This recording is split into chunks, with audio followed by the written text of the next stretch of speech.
Good afternoon, Michael Garcia with the Hispanic Vote. We're going to continue our series of interviews that we're doing here with the community leaders, elected officials here in Broward County.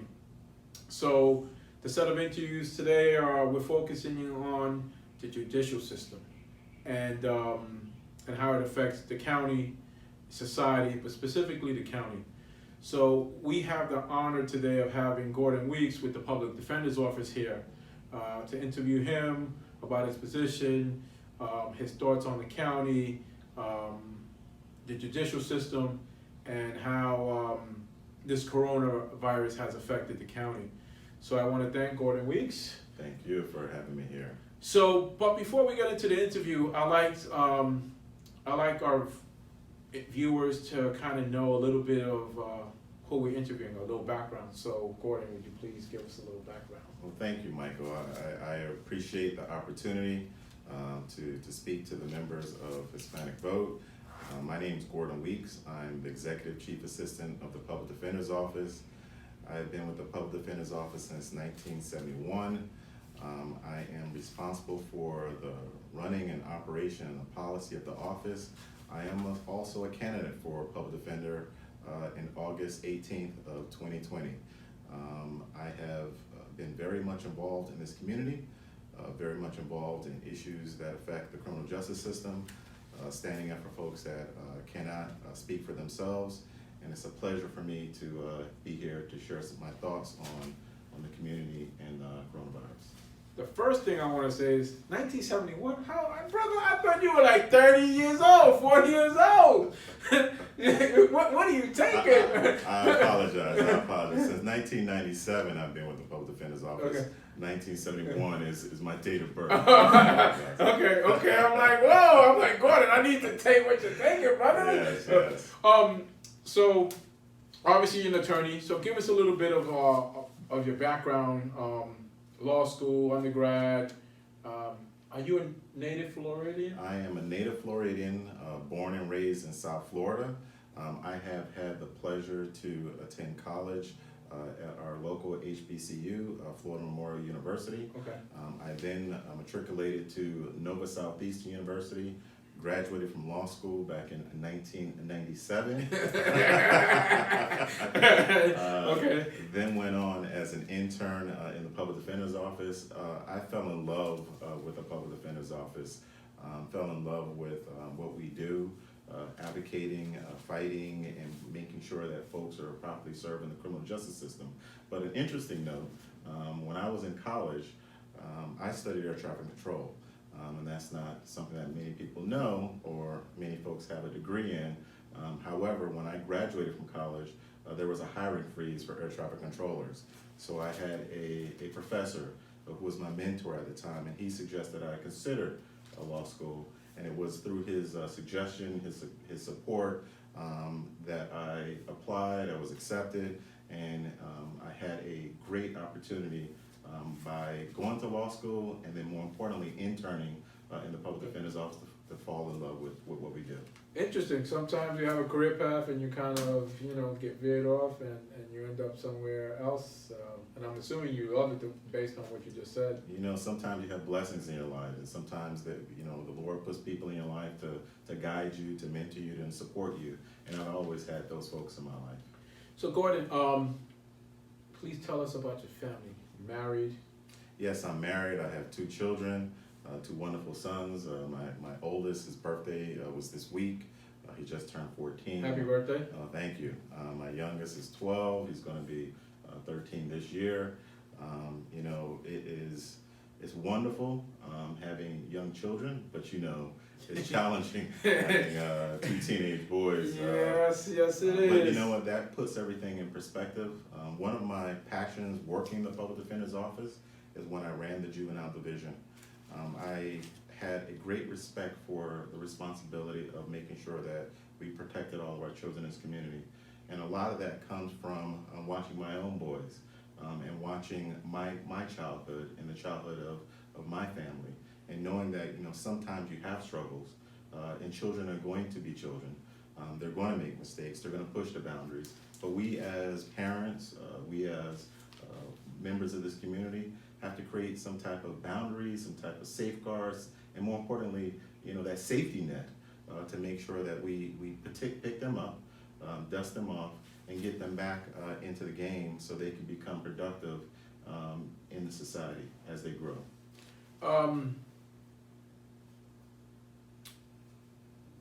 Talking about that, I think diversity is an important thing, right? Obviously, Broward County is a very diverse community.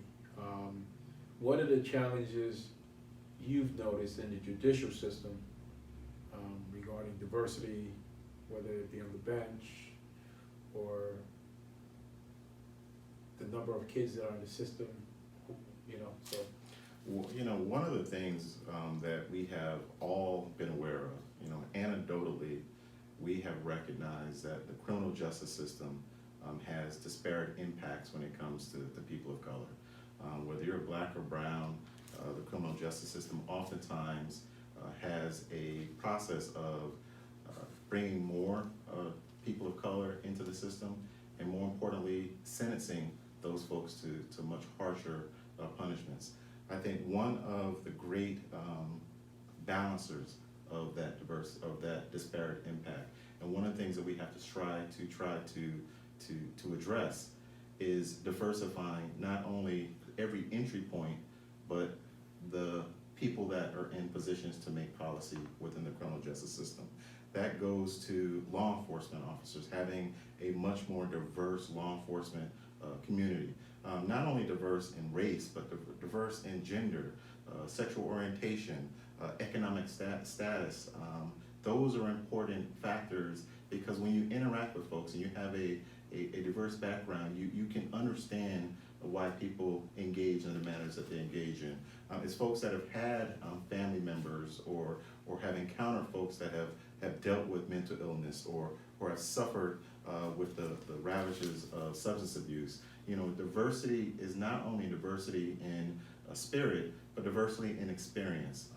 For folks that are judges, to have our judges recognize that the people that are appearing in front of them need to have a certain set of balance, to have an understanding, to have the life experience and the diversity of peers and experience throughout their lives, to be able to understand and account and properly weigh what they're seeing in front of them. And for the attorneys in the system, the attorneys, the public defender, the state attorney, to have some understanding when it comes to handling their cases, to meriting out punishment, to finding out whether a diversion program is more appropriate than punishment through a punitive prison system.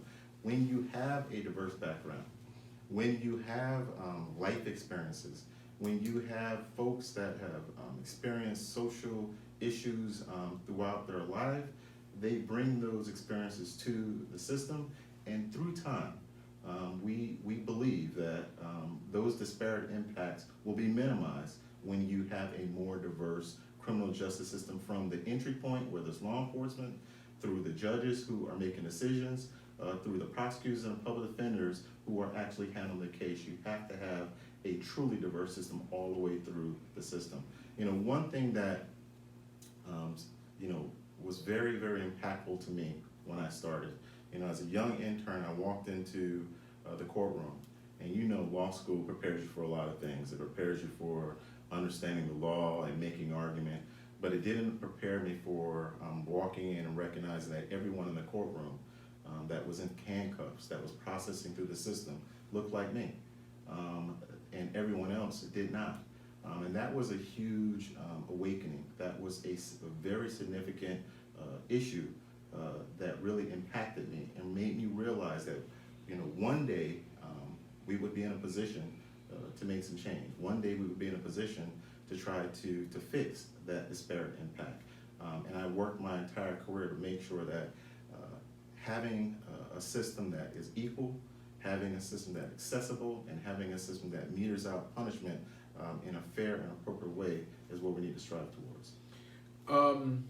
So as a public defender, I want to educate the public a little bit about the agency it's government funded, is that correct? Yes, our agency, the Public Defender's Office, we have a very unique role.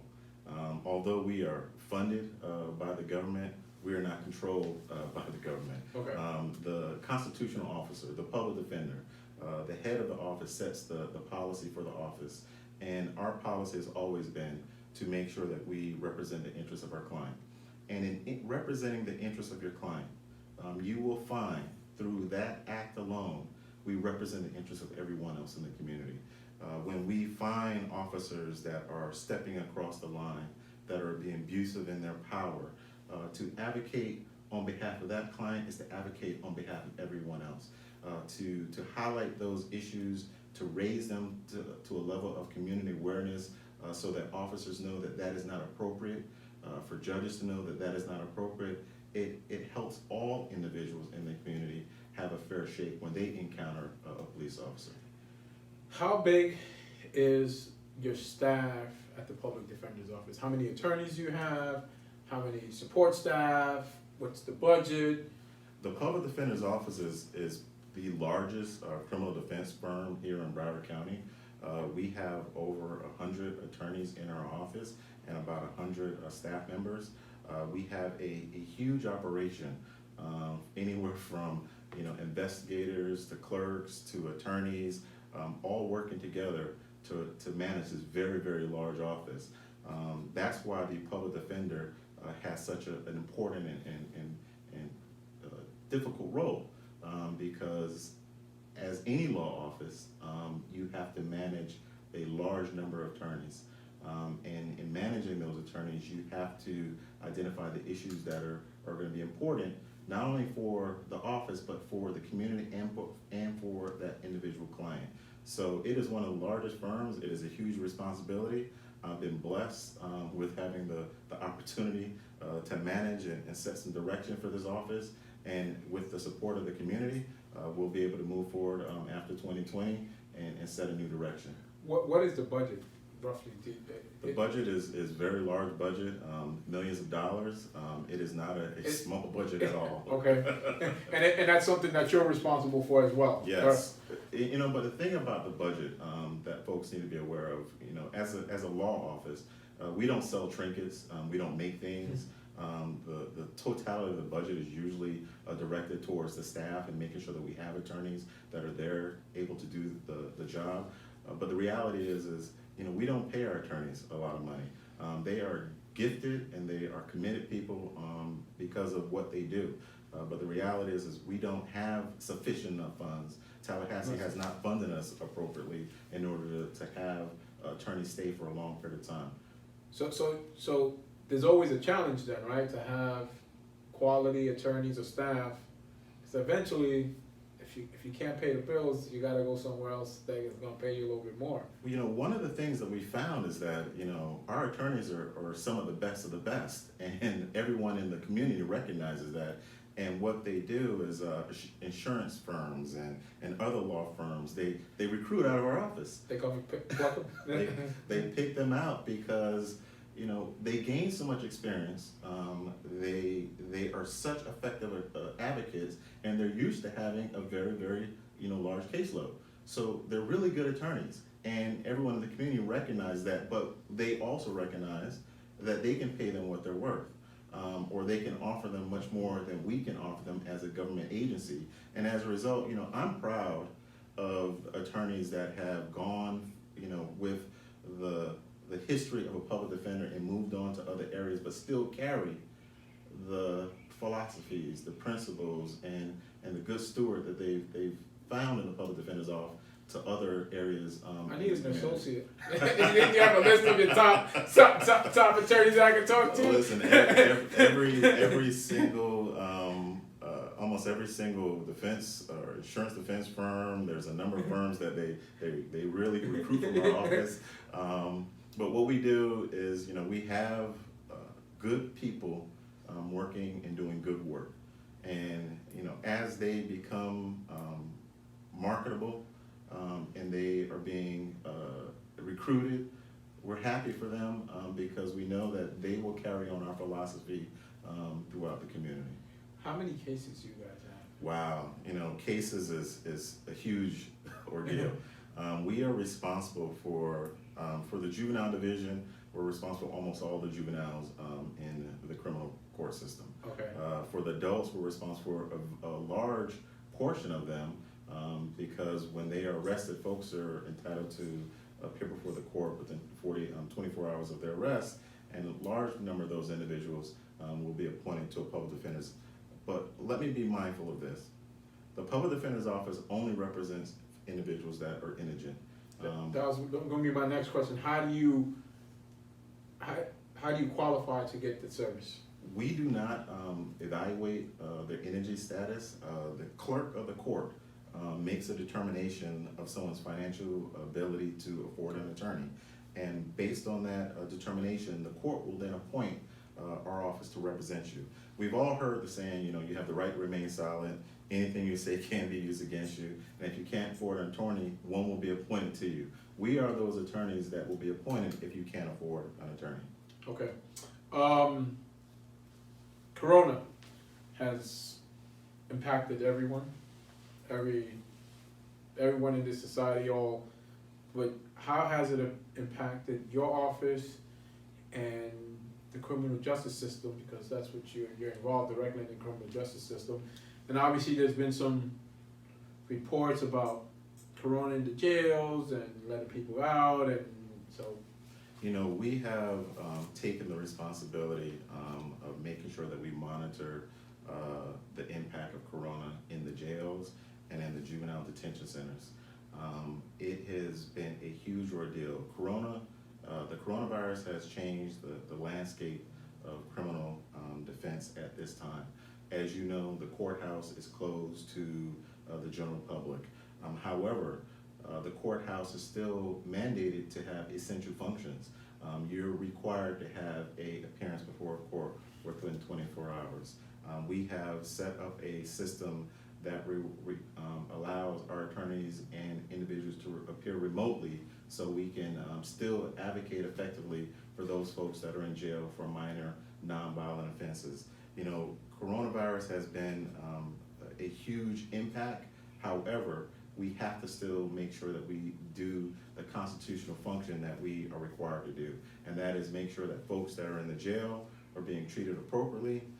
We have written a number of letters to the chief judge, to the sheriff, to the state attorney, advocating for expansive testing to make sure that individuals are receiving appropriate medical care and to ensure that the coronavirus does not exponentially explode within the jail and a number of people get sick or require hospitalization. You mentioned this before. You're up for well, can you please explain to the public right now the election, your predecessor a little bit, and so forth? Like I said earlier, I had the luxury of having a number of good people in my life that have been mentors, that have blessed me with some guidance throughout my career. One of my first mentors was Howard Finkelstein. He was the intern coordinator when I started.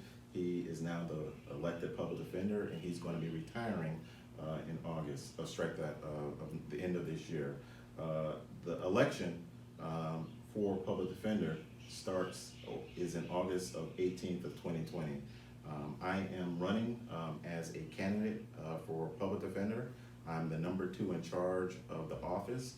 We have built a very strong foundation in the public defender's office for representing and advocating for this community. I want to build on that foundation, to build towards a better system in the criminal justice system. But I can't do that without the help of good folks like you and good folks with Hispanic Vote. So with your help, we will be able to build on a great foundation and make sure that this system is working equitably for everyone that's involved. So elections are August 18th, 2020, and obviously with Corona, it's going to throw off the election a little bit. So we're telling people to please do early voting, mail-in voting, because the elections are really important. All 5 constitutional offices are for election this year. And when we say constitutional offices here in Broward County, public defender, state attorney, sheriff, the clerk of the court, and the supervisor of elections, which are all important positions that will affect the county moving forward for years on end. So these elections are really important. We thank you for coming out. We tell people to please look up all the candidates and look at them to make a decision and vote. Is there any final words you want to? Well, you know, my track record has been very public throughout the years. Anyone can Google me. You can go to my website, gordonweekes.com. That's GORDONWEEKES.com. And see all of the issues that I've been fighting for on behalf of this community and that I will continue to fight for as public defender. Thank you. Thank you. Please remember, August 18th, 2020 is the election. Thank you.